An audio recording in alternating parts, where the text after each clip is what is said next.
पिछले सत्र में हमने भारतीय राजनीति के जो हिस्टोरिकल पुराने पहलू हैं उनका विश्लेषण किया। वो हिस्ट्री का एक जिसे कहते हैं कि पटाक्षेप जो है वो औरंगजेब के बाद में जो है वो हो गया।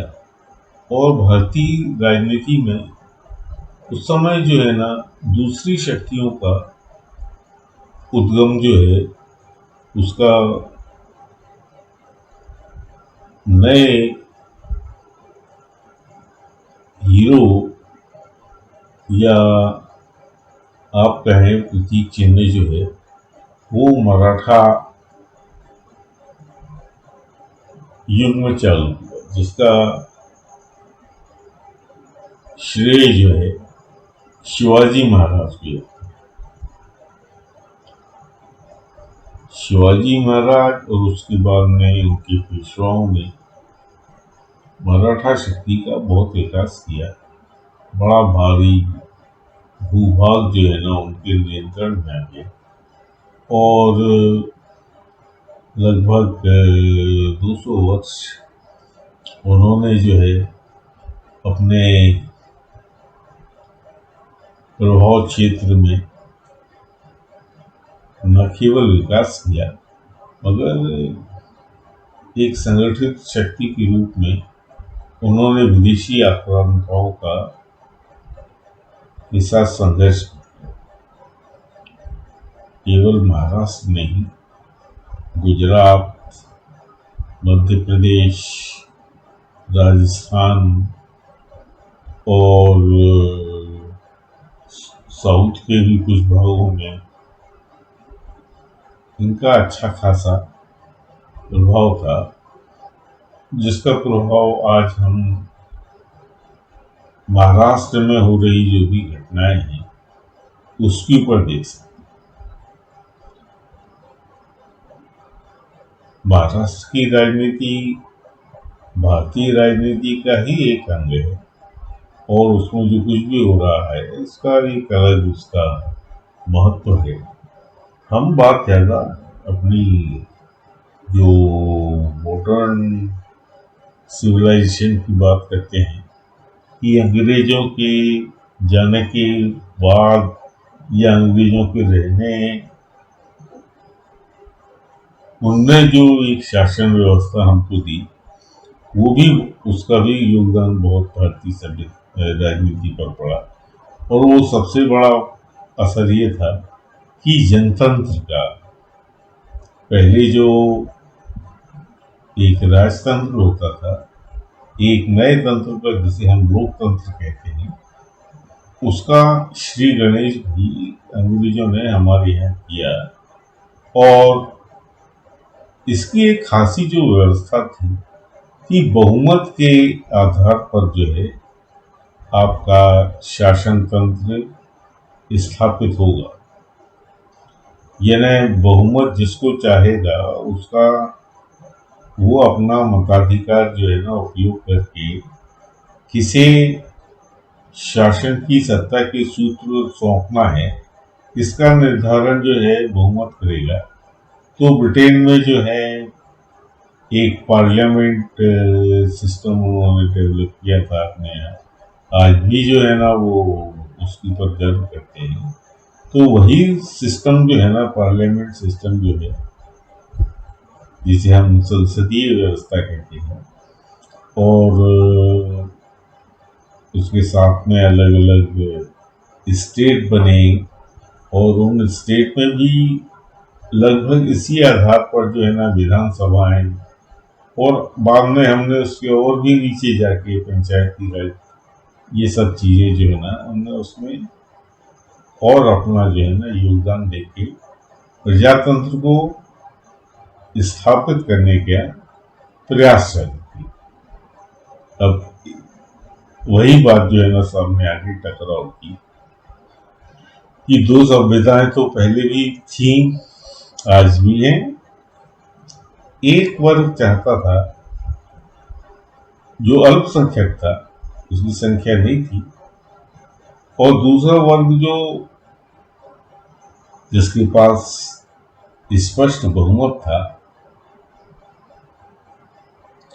तो जो अल्पमत था उन्होंने इस संघर्ष का बीज बोया कि ऐसी व्यवस्था, राजनीतिक व्यवस्था में जहां पर एक वर्ग विशेष जो है ना, जो उनकी विचारधारा को मानता नहीं है, वो उसको जो है ना उससे घृणा करता है या उसको शक की नजर से देखता है, उसके साथ में हम नहीं रह सकते। हमें अलग भूभाग चाहिए, हमें अपनी उनकी हमारी सांस्कृतिक विरासत, उनकी बहुमत की साथ जो है ना ये इसका तालमेल नहीं हो सकता। तो उन्होंने देश का विभाजन का प्रस्ताव रखा और संघर्ष को टालने के लिए हमारे राजनेताओं ने उनको मांग को स्वीकार कर लिया और धर्म के आधार पर जो है वो देश जो है ना वो का विभाजन।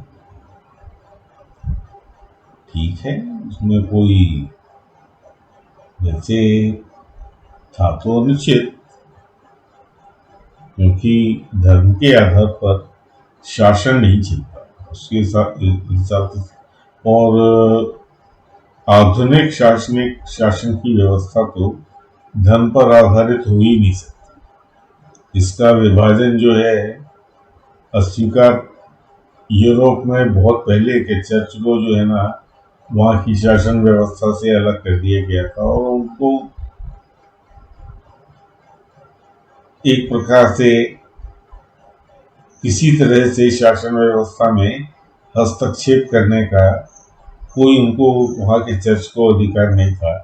मगर एक वर्ग विशेष जो भारतीय भूभाग में है उसे आज भी इस बात का जो है ना वो समझता है कि उसके पास में अधिकार है कि वो शासन व्यवस्था में हस्तक्षेप करके अपने अस्तित्व को जो है वो जिंदा रख सकता है। भारतीय जनमानस क्योंकि सहिष्णु है, सहअस्तित्व में विश्वास करता है, इस हार्मनी में विश्वास करता है, इसलिए विभिन्न मत होने के बावजूद जो है हमारी भारतीय राजनीति अलग चलती रही। मगर इस यानी बहुमत की उदासीनता को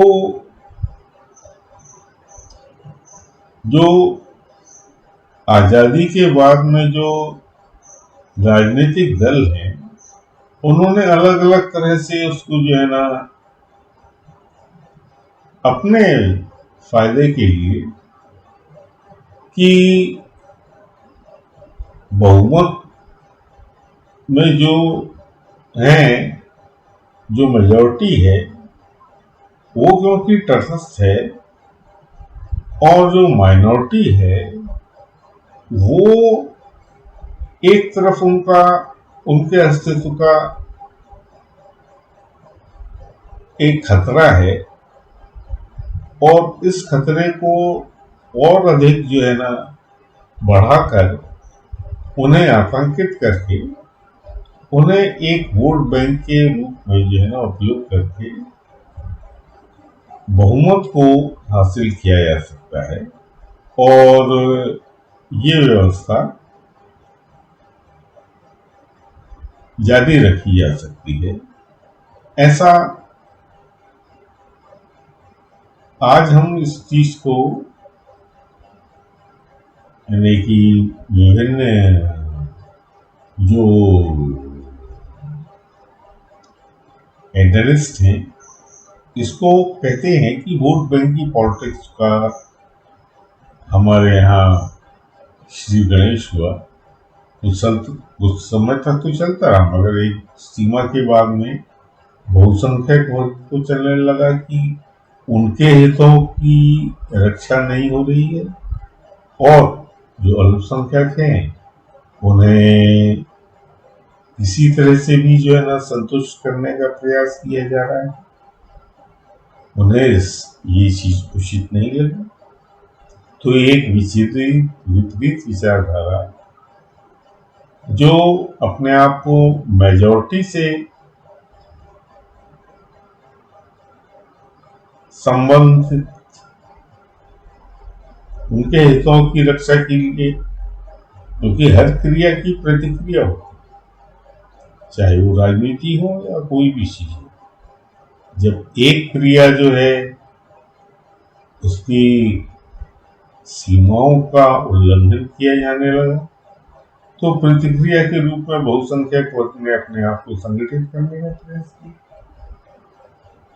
उसकी राजनीतिक विचारधारा जो है उसमें उन्होंने जो है ना अपने पुराने जो सांस्कृतिक मूल्य हैं, जो भारतीय संस्कृति के जो है ना आधार बिंदु है, उसके साथ में जोड़कर एक अलग राजनीतिक जो है सोच को, जिसे कहते हैं कि उसमें तड़का लगा दिया, जो बहुसंख्यक वर्ग ने इसका स्वागत किया। तो आज की राजनीति में आप दो जो विपरीत राजनीतिक विचारधाराओं को आपस में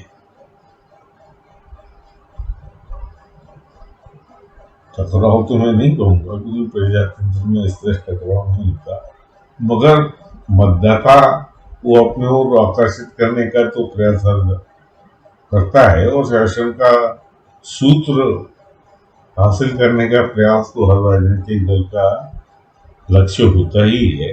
शासन तंत्र को किसी तरह से अपने पास में रखना है, यह हर पॉलिटिकल पार्टी का उद्देश्य होता है। तो जो ध्रुवीकरण जो है उसकी प्रक्रिया,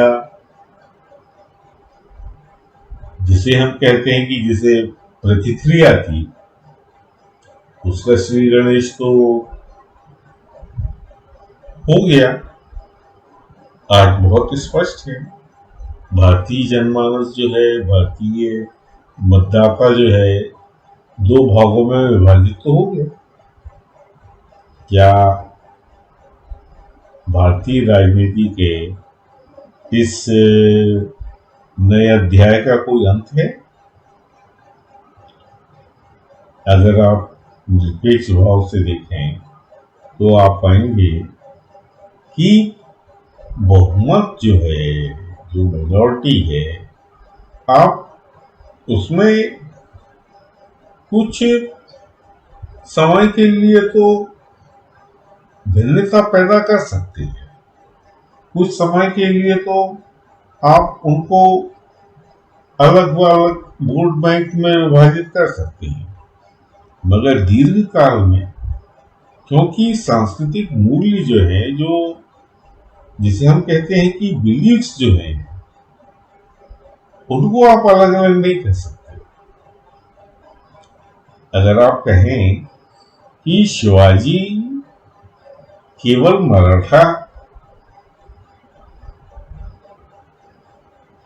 मराठाओं के जो हैं हृदय सम्राट हैं, ऐसा नहीं है। हर हिंदू जानता है कि उन्होंने, क्योंकि हिंदू धर्म के लिए प्रचार किया था, और हिंदू समाज जो है ना बहुत विशाल है, इसका प्रभाव क्षेत्र मतदान में बहुत अधिक है। तो आप ऐसे सिंबल्स को जो है, ऐसे चरित्र को जो है, ऐसे कैरेक्टर को जो है, आप सीमित, इसके प्रभाव को सीमित नहीं कर सकते। इसी तरह से जो है, अब जैसे छोटे छोटे राजनीतिक दल, भारतीय राजनीति में इसका फायदा लेने के लिए अलग अलग तरह से प्रयास किए गए। भारतीय जो जाति व्यवस्था थी उसको अलग अलग तरह से संगठित करने के लिए, उनके मताधिकार को संगठित करने के लिए हमारे राजनीतिक दलों ने इसका जो है ना पूरा प्रयास किया, और एक जातिगत राजनीति की यहाँ पे शुरुआत हुई, जिसे हम कहते हैं कि मंडल रिपोर्ट से जातिगत राजनीति की स्थापना हुई। सबसे अधिक प्रभाव इसका जो राजनीति का हमारा, जिसे हम कहते हैं कि हृदय स्थली है, उत्तर प्रदेश और बिहार, वहां पर हुआ। अलग अलग जातियों के आधार पर छोटी छोटी सी राजनीतिक दलों को बनाया गया। आज वो राजनीतिक दल हैं, जिंदा है, मगर उनको मालूम है कि अब ये स्थितियां जो है ना बदल गई।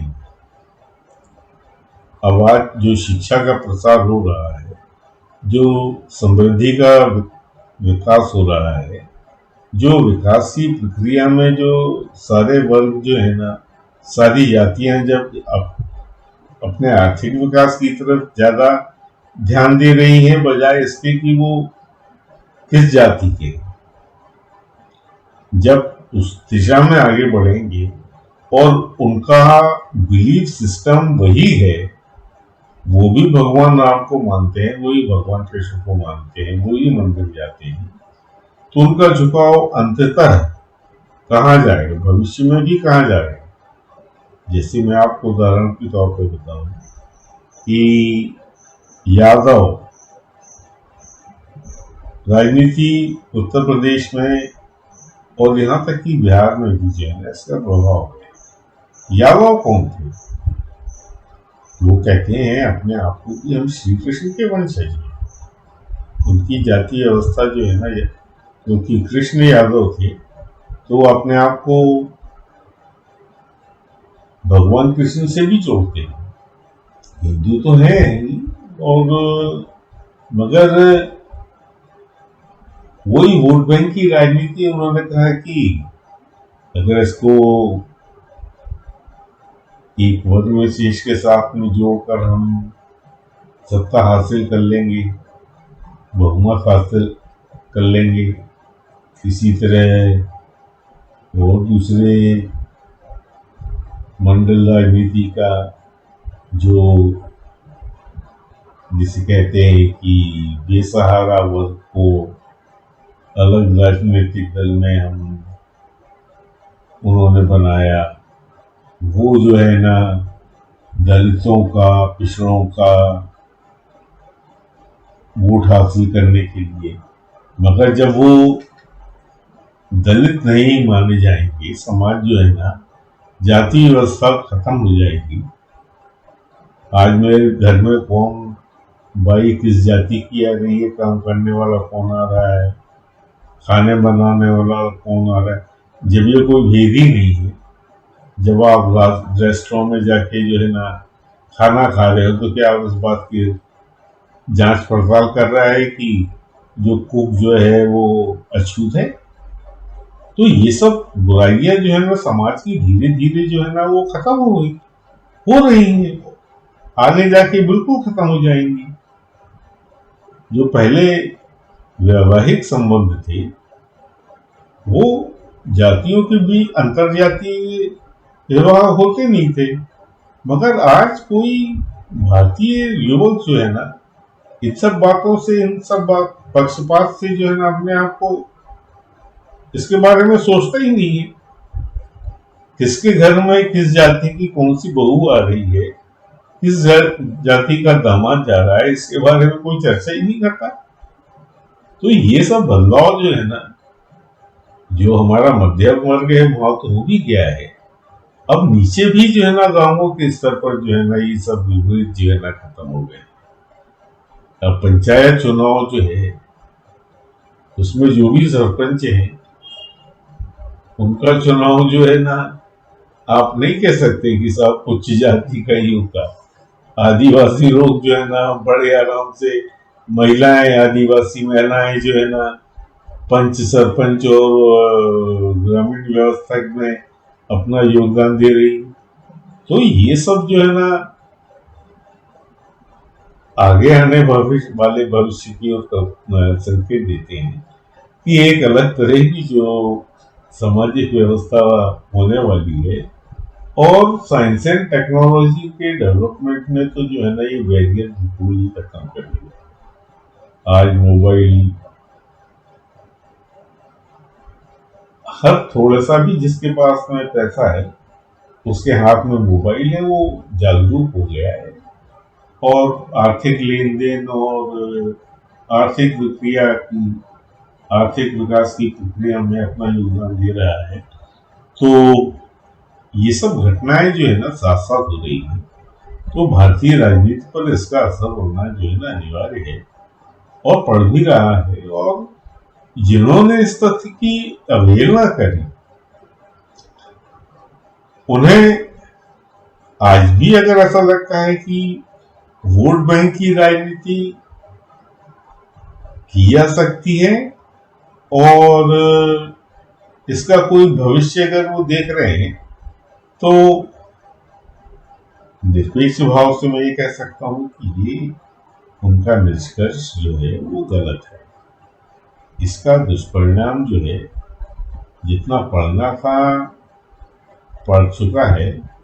अब वैचारिक आधार पर जो है ना राजनीति का प्रारंभ होना चाहिए।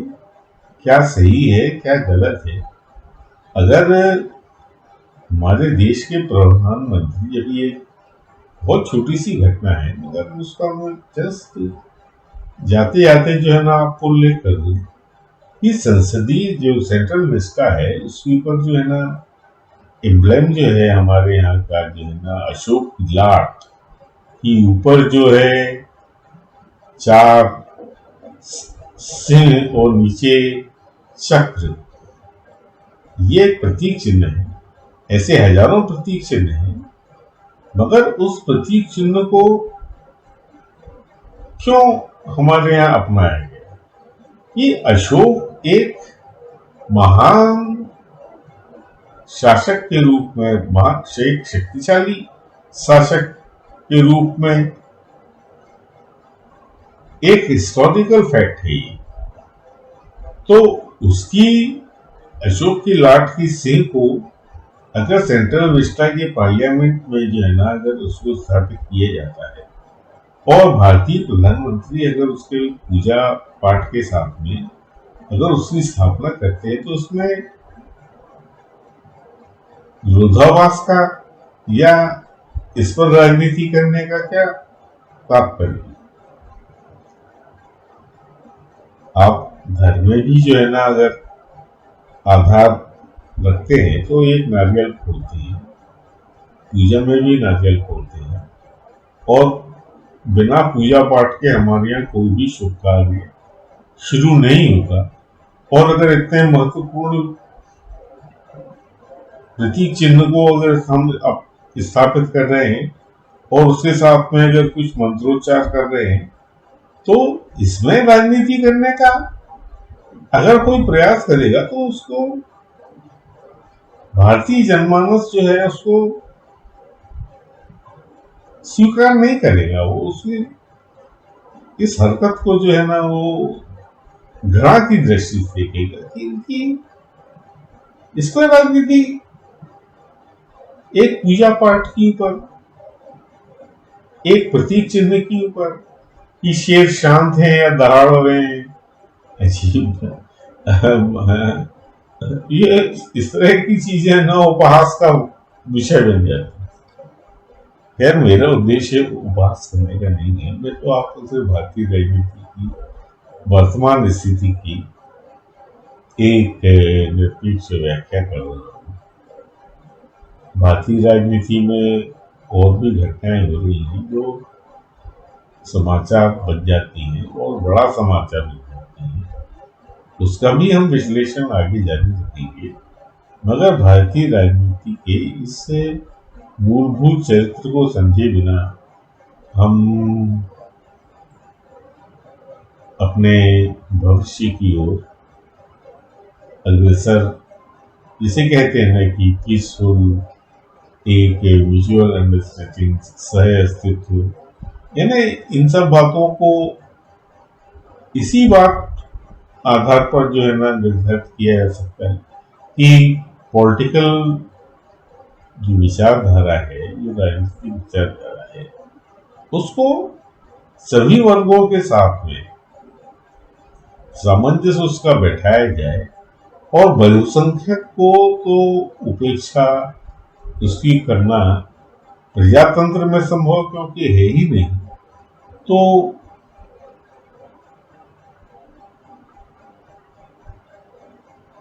किस तरह से जो है ना हम अपने समाज को एक समरसता के साथ निकल गया कर एक वर्ग जो है ना बहुसंख्यक को मानेगा, मगर अपने वोट बैंक की राजनीति को अगर कंटिन्यू करना चाहेगा तो उसका परिणाम सुखद नहीं होगा। इस निष्कर्ष के साथ में मैं इस सत्र को समाप्त करता हूँ। धन्यवाद।